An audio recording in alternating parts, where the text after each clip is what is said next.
Hello and welcome. In today's exciting episode, it's a sewing vlog, so it's behind the scenes of the first 2 weeks of July. I talk a bit more about the McCall Chanel style jacket that I'm making and some of the problems with it. I also made some things off cam and tested out a couple of new patterns and decide which ones I'm going to make standalone step-by-step sewing videos of later on in the month, or maybe next month now. It's perfect. Perfect jacket. The last sewing vlog ended with me making finally finishing the 5 jackets for June. There were 4 tweed ones and 1 leather one. So then I popped them all back in the rack and I did the pattern haul thing that I then inserted a little bit earlier in that sewing vlog. And I had to do a bunch of editing and a bunch of cleaning up, putting all those patterns back in the right spot. And now it is time to reshuffle all these because I have to do the collections video for everything I made in June. So I don't really like this order. And here we go. I change everything around. So I've got sort of start with the purples, go to pink, red, and then sort of, it's not really color coordinated order, but it's more pleasing to the eye. So this is the order they're going to appear. And now I'm going to film that collections video. It is all filmed and edited and narrated. It took forever. I love this magenta tie on the 1939 dress, the vintage Vogue one. Those were the vintage ones. This is the yellow ones. And that was the one on the left is the Bib and Braces 1940s vintage dress and 2 jackets. And then these are the reds and pinks from the side and then from the front. Absolutely love the skirt on that vintage one. I also line up the 3 Empire ones that I did. But yeah, that magenta tie on the plum vintage dress from 1939. Absolutely gorgeous. Love it. Now it is time to empty the rack, put all of these away and start on the July makes. Here we go. So I got out the pattern and traced out all the pieces that I'm going to need for it, but I didn't actually have time to make it, the jacket. That will be in the next couple of episodes. But the next one you saw was a fabric haul and I filmed a behind the scenes clip last month when I filmed it. So then I did a fabric haul with these few fabrics up top. I mean, last month I did buy all these fabrics here and you know that should be enough, but I just got a little handful of like a yard of this, a yard of that to sort of add to it because I just wanted some really, really bright things that are so summery and cheerful. So yeah, I just did a fabric haul of these. Every single one except there's one that I'm going to use to make a jacket. This one here, it is hilarious. So it's a sort of velvet with metallic gold over the top from that 80s movie, Desperately Seeking Susan. There's this jacket in that, this really iconic jacket in it. So yeah, I wanted to make one inspired by that. And that's what this fabric is for. But the rest are just cotton prints with these really gorgeous bright colors. So yeah, I just thought I would make lots of layer cake dresses with them. And of course, showing all the fabrics, I just made a huge amount of mess. So now I have to tidy all this up before I can get on with the next thing, which I think will probably be a jacket, I guess. There's always a jacket to make and always a bunch of hand finishing, hand sewing, stitching to be done on some dresses. Speaking of, these fabrics I've had for a while and I made them into a skirt last month. I sort of tore them into strips and then I think I mentioned that I was sewing the bits together for the bodice. So they're done and it's almost dressed now. So then it was time to try out that McCall Chanel style jacket pattern and I cut out all the pieces.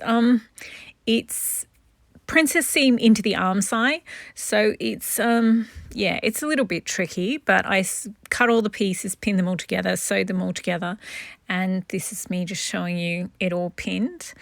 And then I did bunch of hand sewing and the sleeves are really, really thin.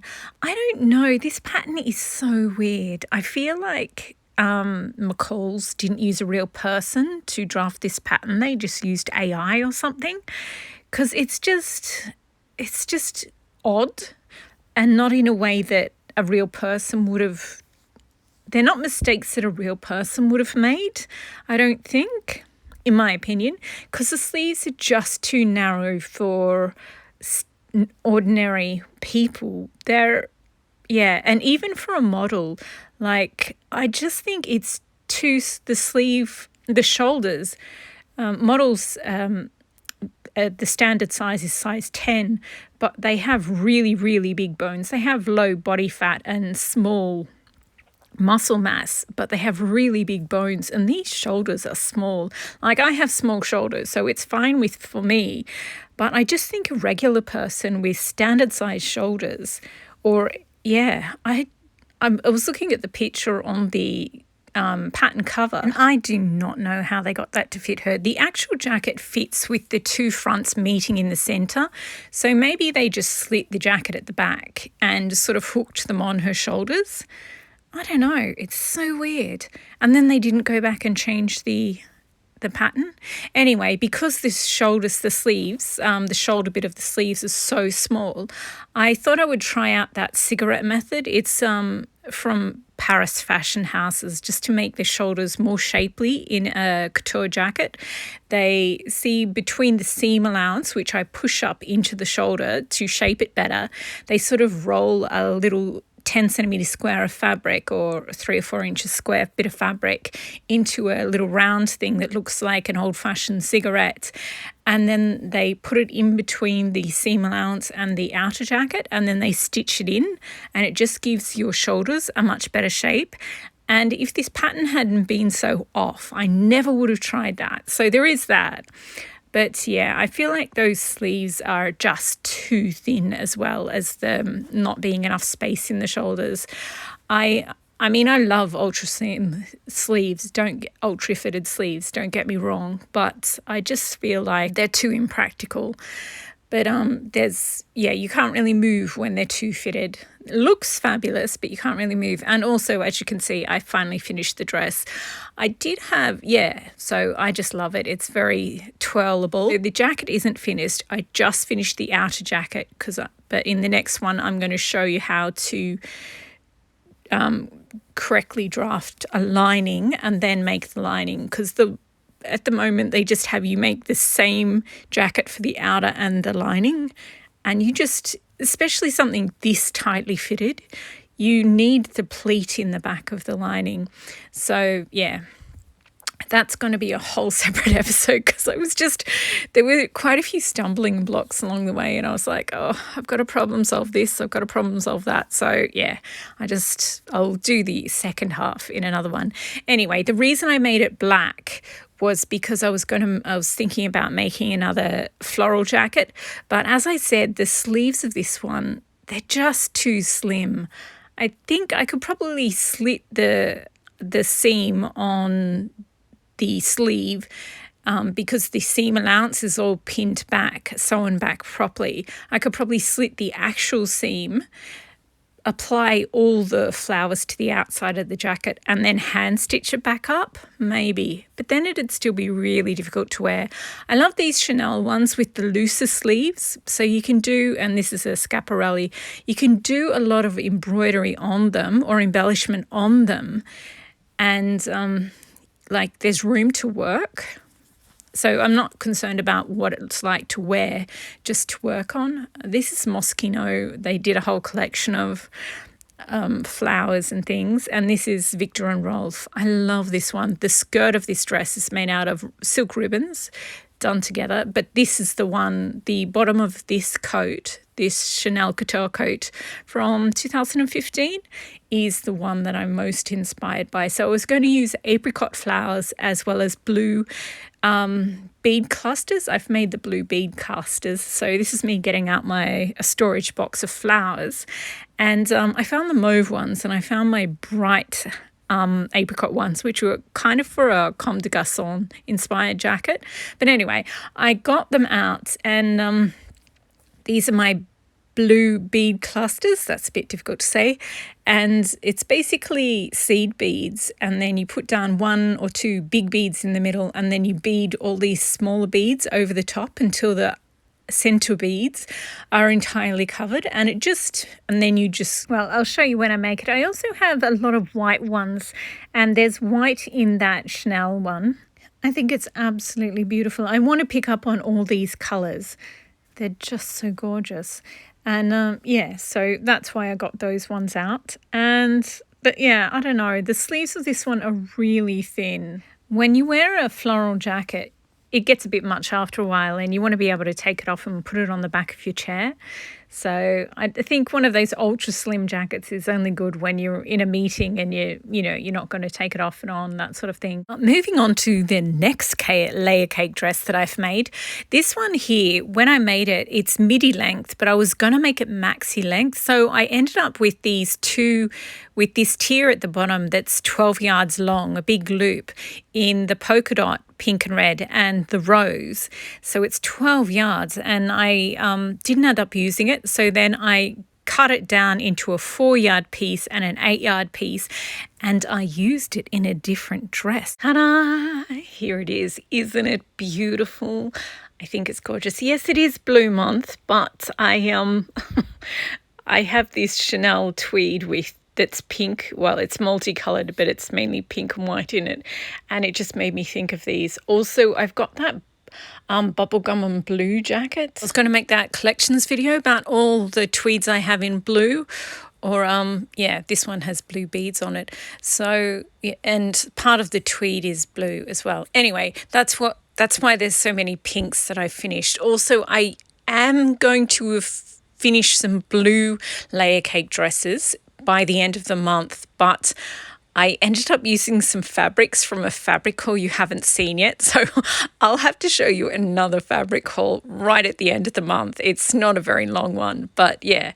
And then I'll do a sewing vlog where I show you the last layer cake dresses. Anywho, back to this dress. So the bottom tier, the 8-yard loop, and the second tier of the skirt, the 4-yard loop. The dot one and the roses one were the leftovers from that first dress that's over on the rack. And yeah, I just scrounged around and found some more for that top tier and also the front of the bodice. By the back of the bodice, I'd run out of the dotty fabric. So it's just the plain pink left over on those two side panels, and I've used the leaf bit for the middle. About this leaf fabric is it's a sort of a cotton drill or a cotton canvas, like a really thick, heavy.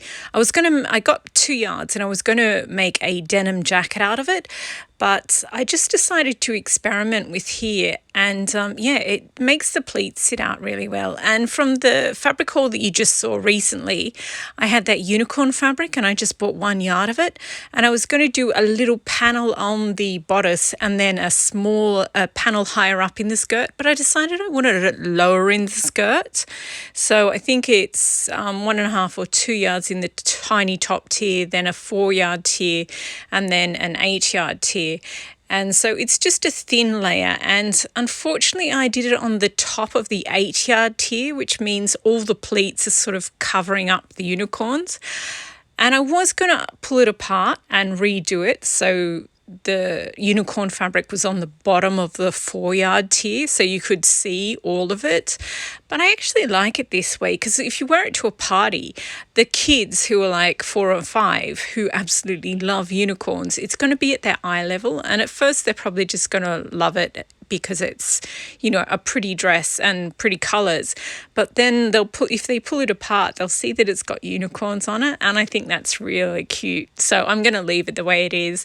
And it's just cotton dress, so it's going to be fine if they've got, you know, cake icing on their cupcake icing on their hands or something. It'll be fine. I can just wash it or throw it in the washing machine and iron it. It'll be fine. The petticoat is a 1950s netted petticoat, but yeah, the actual dress is washing machine. It's fine to wash it. So then after that, I decided I was going to just off camera make one of these up, because I've never used this pattern before and it looks delightful. So the dresses, the unicorn dress and that Dolce & Gabbana looking dress with the leaves and the pink and red, those two have a Butterick 6677 bodice, and this one is basically the same version of that, but it's higher, and I love it. It's so Audrey Hepburn. So I made this dress, and I had the tiniest bit of this fabric left. So I had enough to do a rim around the bottom of the hem and a belt, and I just have tiny amount left, so I could do the cuffs, but I think that would be too matchy and a little bit tragic. I like it the way it is, because this way I can take the belt off, put a different belt on, and it can be a little bit more modern. Whereas if I have it like this, it's very 1960s, 1950s. It's beautiful. So I was watching a movie as I cut out these pieces, and there was just enough fabric to do a puffy sleeve rather than the standard sleeve that they have in this pattern. So without thinking, I just hacked the pattern and did a puffy sleeve instead of a standard sleeve. The next time I make this, see, I've got the blue fabric out in the background. The next time I make this, I will make a video. So because I did it differently, I did lining for mine, and I got quite a few comments on whatever video it was that I showed this pattern and talked about it. I mentioned that I didn't like how you could see the facing, and I was going to do lining on mine. So I've done that, and all I have to do is the sleeves, but I couldn't decide whether I would do them shorter or just pin them longer. So I think I'm going to do the shorter one. I think I like that better. And this is what it looks like without the tie on. There's not actually a tie in the pattern. I just put that on because I think they look cuter. And also I didn't gather mine down. I pleated it down because it looks more vintage and handmade or hand finished. And also I think in their dress it was only 1.5 yards, the first tier. I feel like a slightly fuller skirt, pleated down, looks more vintage. So I've used 2 yards in my top. And then you can make a 2-tier one where the other one is like slightly bigger, but I think I'll double mine.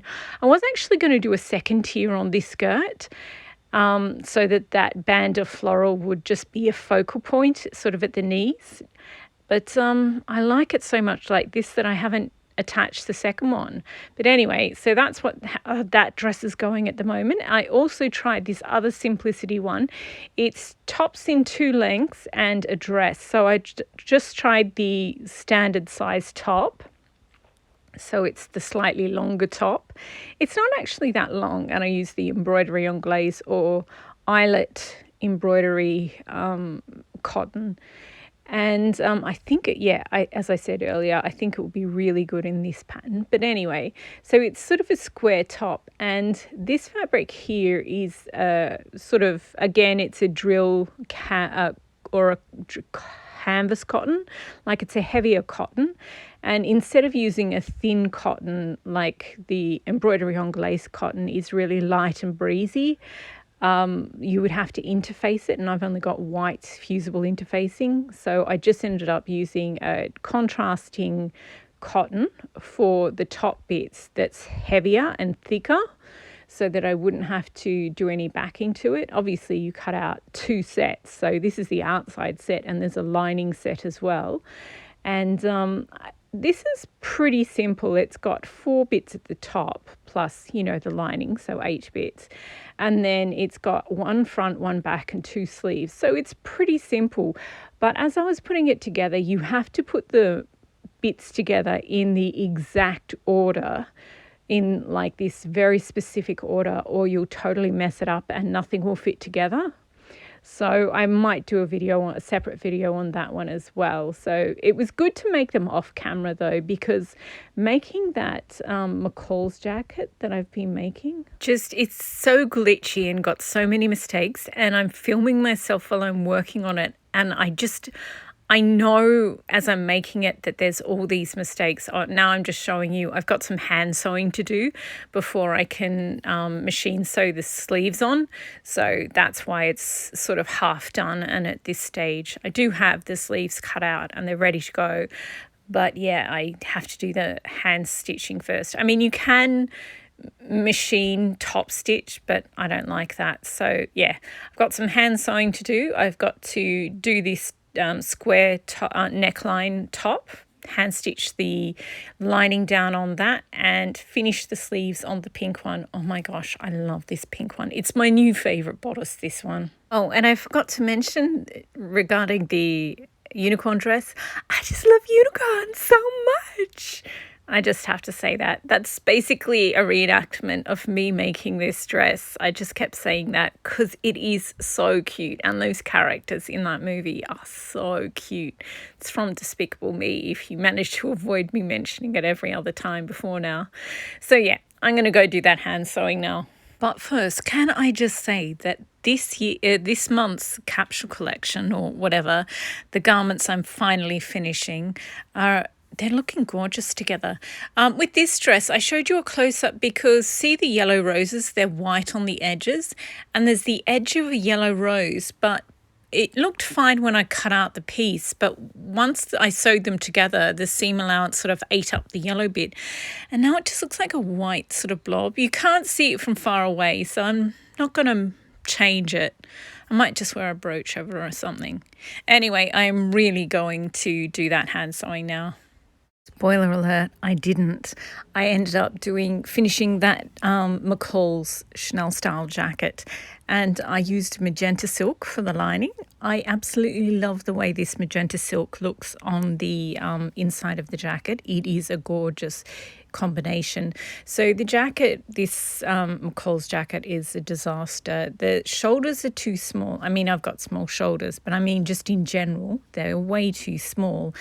And the sleeves are too tight. I like a bit of ease with my sleeves. And yeah, I mean, I like the idea of it, but the actual reality of it, it's just not a comfortable jacket. Like a well-made jacket should make you stand more, like improve your posture. But this is just like, but yeah, I don't think it's the ease is all wrong on it. Maybe it's just the smaller sizes, like they usually split it at 14 or 16. So maybe the bigger half of the sizes above standard, they're fine, but the below standard, like the small and medium ones, just aren't right. So the next jacket I'm making, I think I'll finish this green and one with the blue lines in it that I've had half made for absolutely ages. And then I think I'll make a blue one out of an Italian tweed. And yeah, so this is the finished jacket here. I originally made it in black, cotton, so that I could use it as a base for a floral jacket. But a floral jacket needs to be a bit looser so you can have more surface area so that you can actually see the flowers and appreciate the impact they have. I do have quite a lot of miniature flowers, so maybe I could make one of the miniature ones, this into one of the miniature ones, sort of vintage Dior-esque. But for the standard floral jackets, this is the vintage Chanel style jacket that I use. It's quite a bit looser, so I think I'll just make up maybe 5 black jackets that I can use as bases for my floral jackets, just sort of make them all up at once. Anyway, it really is time to do that hand sewing now because yeah, these will never be finished otherwise. But oh, isn't the rack beautiful? Aqua and bright pink looks so pretty together with the white in there. They remind me of the movie, the colour palette of the movie Pretty in Pink. So pretty. And the ducky guy wears blue at the end of the movie. So yeah, because it is blue month. So I am actually, the top I'm making is blue. Anyway, I'm going to go do that hand sewing now. I finally finished the hand sewing. I did end up doing a sort of balloon sleeve on this one. So I turned the raw seams under of the sleeve and I put them to the armhole, and so it's sort of all the way in. And I do like the look from the side, but from the front, I don't know, I think it's a bit much. I would have preferred a much plainer sleeve. So the next time I make this, I'll do a very plain sleeve. On the square top Simplicity one, I did the hand sewing on that, but it's navy blue thread on navy blue, so you can't see it. But I'm ready to put the sleeves on that one, so it's almost finished as well. And I like both of them. I think, yeah, I will definitely do separate standalone videos for them because, firstly, they turn out beautifully, just like the pictures. And secondly, I do think there's a couple of fiddly things in each one of them. And if you just do the steps in the right order, it's simple, but you sort of have to make sure you do it in the right steps. And because that black jacket I made early on in the month didn't turn out, I've found a birder pattern. I've traced that out and I'll got that ready for next month. But this month, I think I'll make this one. It's a new look pattern and it's quite simple. I'm going to it's an unlined jacket. I'm going to add a lining, but it's still pretty basic. So I think I'm going to try this one because I was so disappointed with the last one.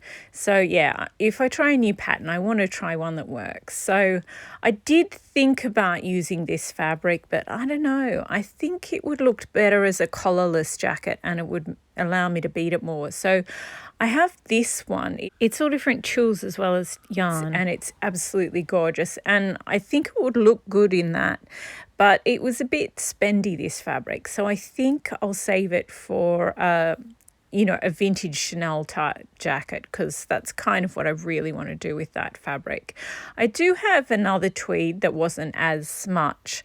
So if you want just a starter tweed and you don't want to spend a fortune, Mood Fabrics has some good starter tweeds, and Linton Tweeds in the UK, they ship around the world.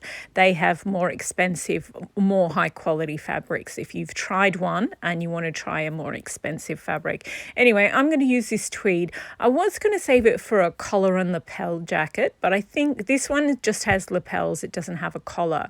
So I think I might try it on this one just because, I need to use something. And I guess I could just do a mock-up, but I don't know. I think these pieces are quite good. I like the pattern, so I think I'll do that. Also, I got all my tweeds out to find those ones, but and then I got distracted. So these are the piles of tweeds for the rest of the year. So the bright and shiny one on the end, on the right, is Christmas. I'm going to do gold and metallics, and this is a bright green lame. I bought it in March for Green Month, St. Patrick's Day, and I think I'm going to make a party dress with a matching bolero for that one, but I just love that fabric. Anyway, so next month, August, is khaki and olive green, so that's what those tweeds have in it. And then September is autumn tones, so it's kind of browns, and there's a sequin one on top which is burnt orange. Actually, I have another tweed that's orange and navy, so I'll fish that one out too. But yeah, sort of nature tones, browns, autumn leaves as colours for that one. And then working with sequins is always tricky because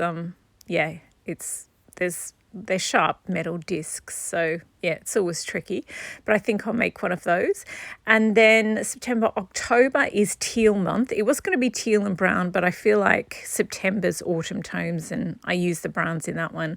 So yeah, I really love this one. It's a Chanel sort of / Gucci type tweed, and this is actually a knit, so I'm going to, if I make that one, I'll show how to block interface and stabilize an unstable fabric so that you can use it as a woven. And then November is going to be pink, aqua and pale blue, so sort of pastel colors really. It's my excuse because I really want to make up this tweed in a vintage Chanel jacket. It's sort of silver, beige, cream, aqua. It's just the most gorgeous tweed, and I've wanted to make it up for ever since I bought it years ago. So yeah, and then as I said, December will be Vlogmas. You're supposed to, UK sewing vloggers or people who live in the UK do this thing where they do a video each day. So I might make a couple of jackets early and then have the actual so that I have content for each day. But yeah, bright and shiny ones for Christmas I thought would be good. So yeah, I think I'm happy with these piles. So now I'll pop them away again, but they're in their right order. And I can worry less about programming the rest of the year. Well, I did manage to put away the tweeds, but I didn't manage to finish that blue top. It's still on the rack waiting to be finished. When I got out the tweeds, I think I packed away the sleeves for it. So after I finished this video, edited it and uploaded it, I'll go searching for those sleeves and finish it. But that's it for this video. These are the 3 dresses that I didn't make them on camera, but you saw the finished products. I absolutely love this unicorn one. It brings me so much joy. And I am glad on reflection that it's slightly more subtle, than you can't tell that it's, childish little unicorns. It's nicer that way, I guess. And this one, I absolutely love it too. The pink and the floral together with the green tie. I've also got a bright green handbag. So that's going to be the cutest outfit. And I love this Milan Fashion Week one, the maxi dress on the right. It's absolutely gorgeous. They're also different, but yeah, I love them. I made the bodice for this Simplicity one just to check what the keyhole looks like. I feel like I used some Liberty fabric. It's Liberty of London. They just make such beautiful prints. But I think the keyhole is a little bit big for the smaller sizes. I think they tend to do the same cutouts for small, medium and large and extra large sizes. So I think I won't change the pattern, but I will change my seam allowance. I think I'll do a lot less seam allowance in the keyhole bit on the next one I make. And I just made it as a lined bodice because I'm going to make it into a layer cake dress. So the next one I do will have sleeves. So yeah, I don't think I'll do any shirts, but I will do a couple of different dresses, and that'll be a standalone video. I also have the jacket, which I'm hopefully going to get done later on this month. So, yeah, that's sitting on the cleared bench. I have traced out all the pieces. Now I just have to cut them all out and get going on that. So, yeah, and the keyhole was a little bit big on the one I made, the bodice I made. But apart from that, I think that one's going to be an absolutely gorgeous dress. And I'm going to be able to use up loads of bits of blue fabric in the layers of the skirt for that dress. Anyway, thank you very much for watching. I hope you have enjoyed this behind the scene glimpse. I hope you've been inspired to make some summer dresses of your own and maybe a Chanel style jacket or two for yourself. Have fun sewing.